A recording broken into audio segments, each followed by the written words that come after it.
Good morning, y'all. I want to begin this morning by reading the story, picking up right where Brad left off. So if you have your Bible, open it up to 1 Kings chapter 19. If not, you can follow along as we read. Picture this scene taking place on the heels of what you just heard. 1 Kings 19. I'll give you a second to find it.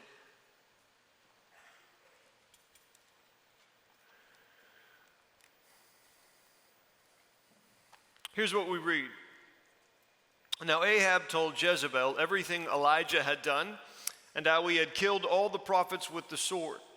So Jezebel sent a messenger to Elijah to say, "May the gods deal with me, be it ever so severely, if by this time tomorrow I do not make your life like that of one of them." Elijah was afraid, and he ran for his life. When he came to Beersheba in Judah, he left his servant there, while he himself went a day's journey into the wilderness. He came to a broom bush, sat down under it, and prayed that he might die. "I have had enough, Lord," he said. "Take my life. I am no better than my ancestors." Then he lay down under the bush and he fell asleep.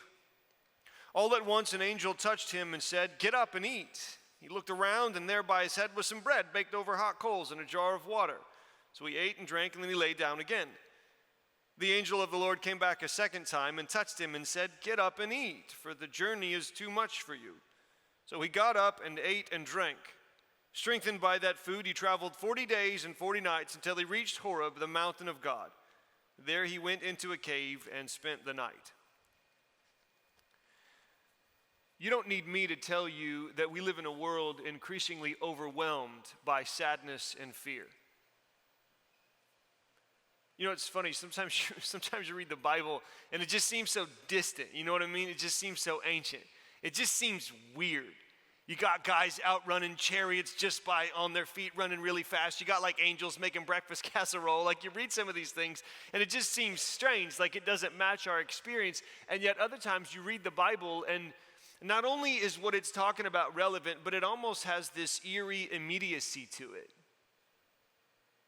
Like, let's just call it what it was. Elijah was suicidal. Now, that's our word, but it pretty well matches what he says. "I've had enough, Lord. Take my life." Yeah, this is something like attempted suicide in the strange form of prayer. And I don't know if you feel the freedom to take these kinds of things to God, but we know a thing or two about what gets a person to a point of saying, "I've had enough. Just take my life." I don't know if you'll recognize the name Noah Pothoven. Here's a picture of her.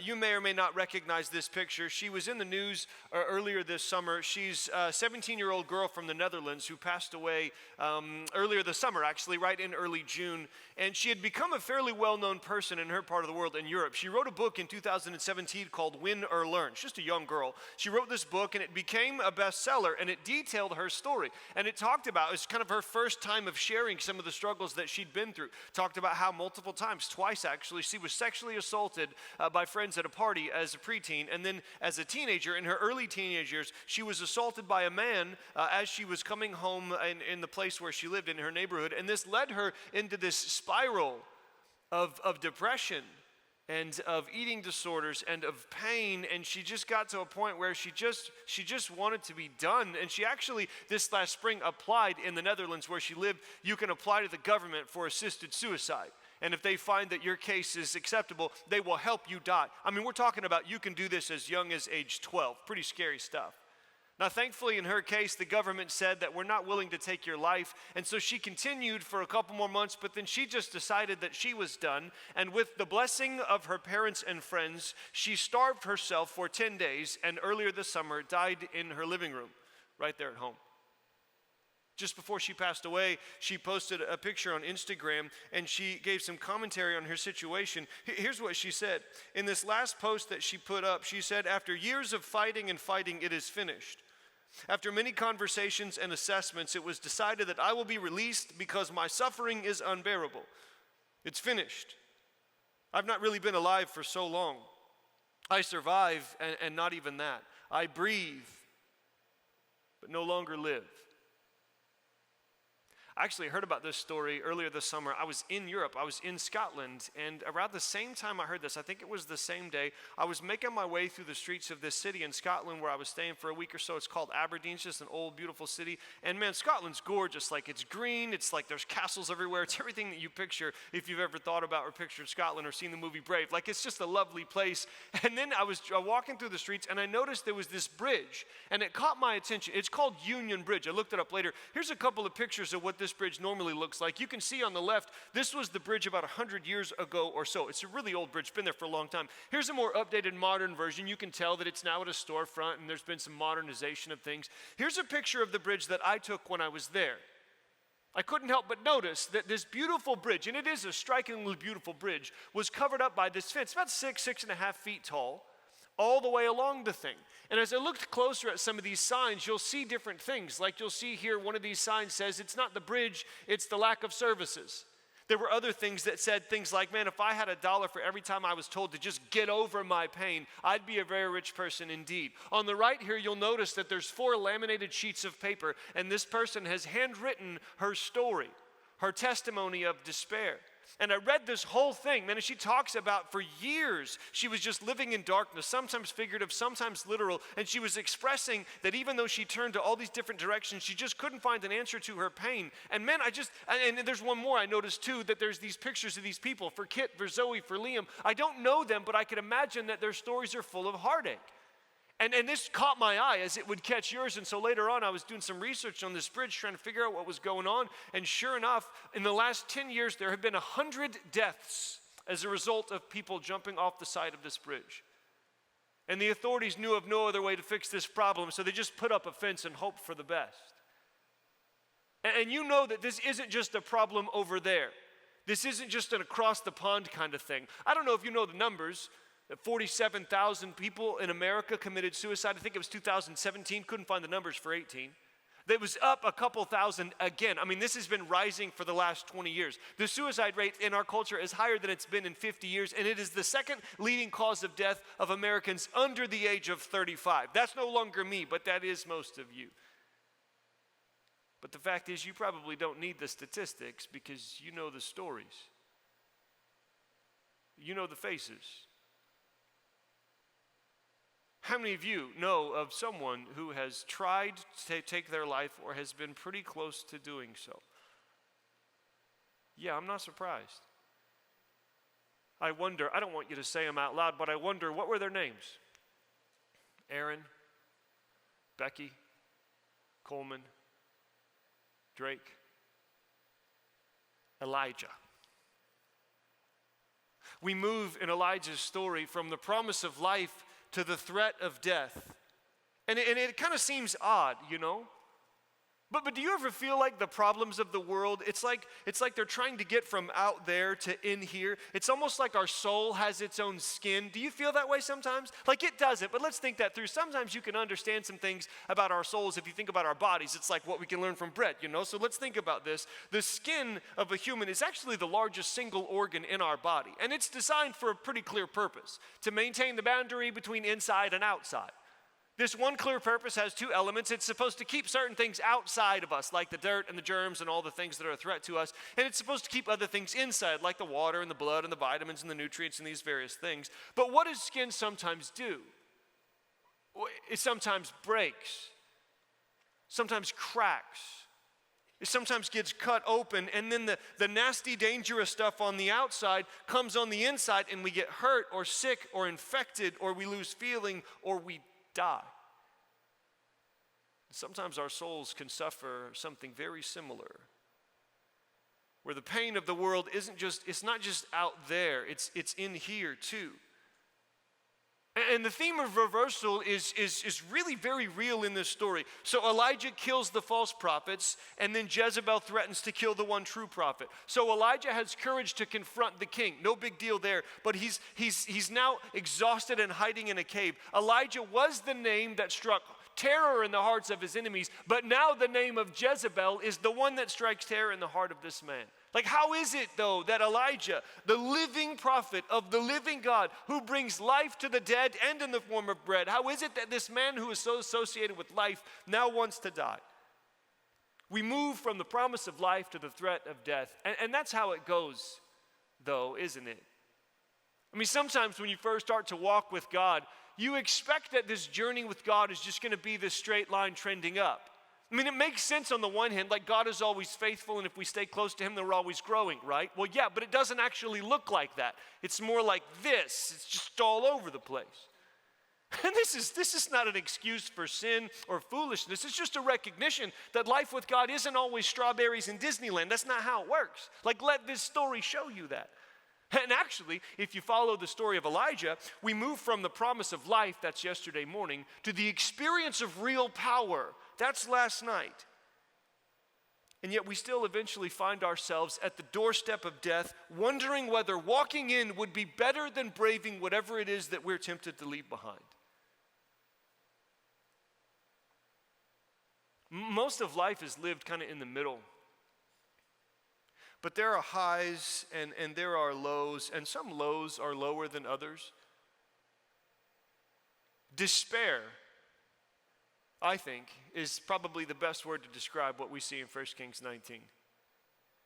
You could call it depression, that's fine.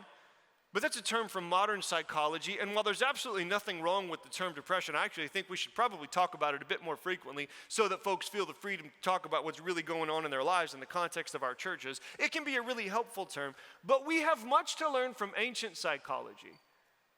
And the word that comes down to us, not just from decades, but centuries, is the word despair. I don't want to be too technical, but I think we can kind of understand despair. I think despair is sadness plus weakness plus loneliness. I don't love how much of a formula that feels like, but if you recognize that the statement is more art than science, then maybe you'll feel me. Like, despair is definitely a form of sadness, but we all know the difference. Like, sadness comes to us in many forms and for different reasons. Sometimes it's the sadness of defeat. Sometimes it's the sadness of losing someone. Sometimes it's just the sadness of sadness. Like, we all feel sad at times, but we don't all feel despair. Despair is sadness combined with weakness. I'm the furthest thing from happy, and I'm powerless to do anything about it. I can't bring her back. I can't stop him from doing what he did. I can't get my heart to feel what my head knows is true. I'm weak. But again, there's one step. Because if I'm sad and I'm weak, but there's somebody around who's strong enough to take care of my problems, like, I'm not great, but neither am I in despair. This is, I think, for what it's worth, why we ask so much of each other. And this is what worries me. This is why I'm scared for some of your relationships with one another. It's not just the sexual sin stuff, though that part is real and it needs to be dealt with if you're going to live a full, thriving life in God's kingdom. But I think that part is fairly widely understood. What worries me about young romance, and honestly, even young friendships sometimes, it's the ways that we look to one another to fill that aching hole inside, or to help us overcome a life that otherwise feels so overwhelming to us. It's Bree's story from last night. We fall in love not just because the other person is attractive or fun to be around, but because we think that that other person can bring us what we need that we can't seem to find anywhere else. That's a lot of pressure. Gosh, no wonder you throw your bodies at one another. You've already thrown your souls. And please understand, like, I'm not scolding you right now. Like, there's nothing wrong with a good scolding in its proper time and place, but I'm not getting on to you right now. This is not that. I'm saying I hurt for y'all. I'm saying it's hard to watch sometimes when you lean into a relationship as the last resort to sustain you, to save you from despair. And it's not just relationships either. It's success at school or on the field or on the job. I mean, it's any and all of it. It's all the things that we're talking about this week where you look for something to help you overcome the darkness that's buried down deep, the sadness, the grief, the fear. Can this help me? Can that? Can he? Can she? Can you? Like, to a point, but the limitations are real. So despair is sadness plus weakness plus loneliness. I'm not okay, and I can't fix this, and no one else here can fix it, and if someone else can fix it, then they must be somewhere else. I think that aloneness is the hardest part. I think that aloneness is the most confusing part. I really do. I think that, man, the sadness would be bearable if in those moments God made himself obviously real to us. Doesn't that feel that way sometimes? Like, I could handle this problem, God, if you would just make your presence unmistakably known. Like, you can only sustain us if you're with us, God. I'm not okay, and I can't fix this, and no one else here can. And if someone else can fix this, it seems like that person is somewhere else, unless the one who can fix it isn't somewhere else. Like, what if God isn't as far away as we feel? I got a confession this morning. Can I make a confession to you? I often agree with atheists about God. Like, don't worry, I believe in him. This isn't that type of confession. That would be really awkward. But I mean, like, whenever I hear somebody who says, I'm an atheist, in my mind, the first response to that should not be, no, you're wrong. The first response should be, well, what God is it that you don't believe in? For one thing, it'll start a conversation. And for another thing, you just might find that you agree. Well, I don't believe in some angry dictator that throws thunderbolts at people that he's mad at. Yeah, I don't believe in that God either. Well, I don't believe in some softy Santa Claus who doesn't actually care about the problems of pain and injustice in our world. Yeah, I don't believe in that God either. Well, I don't believe in some absentee landlord who built this place and then just sort of leaves it to work on its own. Yeah, I don't believe in that God either. I don't believe in a God who lives far off. I believe in a God who gives what we need, who sustains us even in despair, and who is always right here. But do I believe this because it's true, or do I believe this because I need to believe this? That's a good question. Is he really here? Like, I'm not trying to yell at y'all. I hope you know that. And I'm trying not even to answer the question this morning. I'm just trying to make sure we ask the question. I'm just trying to make sure that we give voice to the doubt that we inevitably at some point in our story feel. If he is here, why can't we see him? I wonder sometimes if we don't think about heaven well. We think about heaven as this place somewhere far off, instead of more the biblical picture as the invisible dimension of the world in which we live. But still, like, we can't see him. I do wonder sometimes, what if God is everywhere? What if the reason why we can't see God clearly is not that he's too small, but that he's too big? Like, what if the mountains are more like the tiny little goosebumps on God's forearm? What if he's that large? Like, what if all of New England is like the size of his pinky fingernail? What if that's why we find it hard to see him? What if we actually see him all the time, but the glimpses that we get are micro because he's so macro that micro is all that we can handle? Gosh, I don't even know. I don't know if this is making sense. I hope it is. I probably don't have the answer that you want. I have to acknowledge that. Why doesn't God make his presence more obviously felt when we are sad and in need? I don't always know the answer to that question. I do know what I think we see in this biblical story of Elijah, what this story of Elijah has been subtly trying to communicate to us from the start, that God is sustaining us even in our despair because wherever we are, God is there. And that sometimes, this is the thing, that sometimes the details that seem to confirm his absence are themselves signs of his presence. Think about the drought. So rain, as Brad talked about, rain is what Israel needs, and yet God takes it away. Why? Is it because God has abandoned them? Hardly. He's as close as he ever was. But sometimes teaching them truths their lives depends on means that he has to withdraw his blessing from them. I know it seems strange, but that's the way parents work. That's the way God works. See, when God's people turn their affection toward false sources of sustenance that he knows cannot pull them through the realities of this life, he withdraws his immediate blessing for his glory and for our good. So are you in a season where God seems distant? Like maybe this is a sign that not all is well. Maybe this is a sign not that God is absent, but that his presence is closed off because of you. Or think about the widow of Zarephath who we met yesterday morning. I don't know if you paid attention to what God said to Elijah early on in the story. He says, go at once to Zarephath in the region of Sidon and stay there. I have directed a widow to supply you with food. Really? Notice that God doesn't say, I will direct or I am directing, but I have directed a widow to supply you with food. I read this story and I think, man, it would have been nice, God, if you had told her that this is what was going on. Because all she can see is that her cupboards are empty, and she only has enough to make a few more biscuits for herself and her beloved son, and then both of them are going to die. For all she could tell, God was not preparing her or directing her. For all she could tell, God was mad at her. At the very least, he was far away. And yet all the while, in the midst of her despair, God was there. Well, do you feel a step or two away from death? Maybe just maybe God is not only sustaining you, but he's actually preparing you to bring sustenance to someone else. And now in 1 Kings 19, we find Elijah running to a cave. Now the man of God gets his turn. Now the one who, he's the one who could always see where God was moving, when it was obvious and when it wasn't. Now the one who could always see where God is moving joins his brothers and sisters in the darkness of despair. Some of you are this guy in your group, like you're this girl in your group, like you're the one who can always see what God is doing, even when everybody else can. You're the one that the other students come to, and yet there's times when maybe you find yourself joining your brothers and sisters in the darkness of despair. Go ahead, Lord, take me home. Like I'm done. I've done what I can. And Elijah falls asleep thinking, probably hoping that he won't wake up. Like, I wonder if he dreamed. Who knows?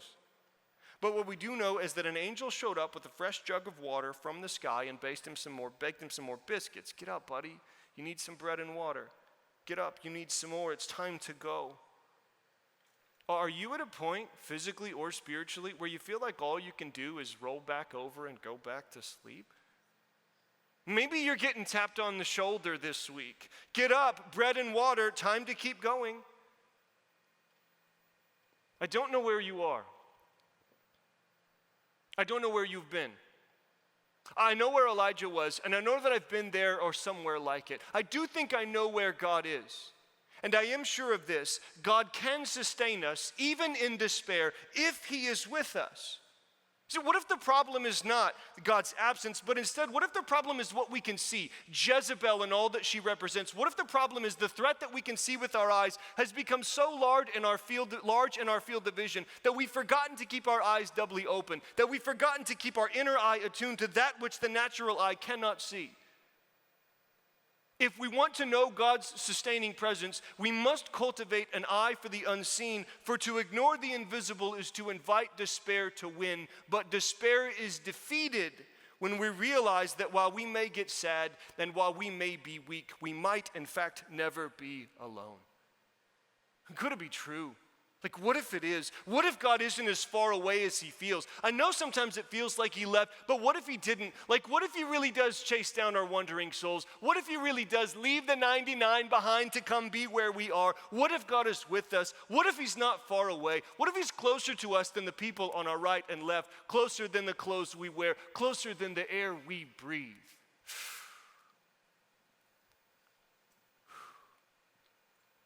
What if God He's right here?